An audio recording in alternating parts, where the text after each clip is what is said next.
বিঘ্নহর্তা শ্রী গণেশায়ের মন্ত্র শোনাবো। শ্রী গণেশায় নমঃ।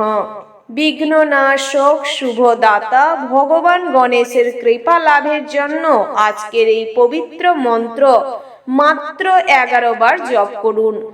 এতেই আপনাদের সমস্ত বিঘ্ন দুর্দশা দূর হবে, বুদ্ধির উন্মোচন ঘটবে এবং বিঘ্নহর্তা হিসেবে আমরা যেহেতু বাবা গণেশকে জানি, তাই বিঘ্নহর্তা অর্থাৎ আপনাদের বিঘ্ন দূর করবে, সমস্ত ক্ষেত্রে বাধা দূর করে জীবনের অগ্রগতি করাবে। তো চলুন মন্ত্রটি জপ করে নেওয়া যাক।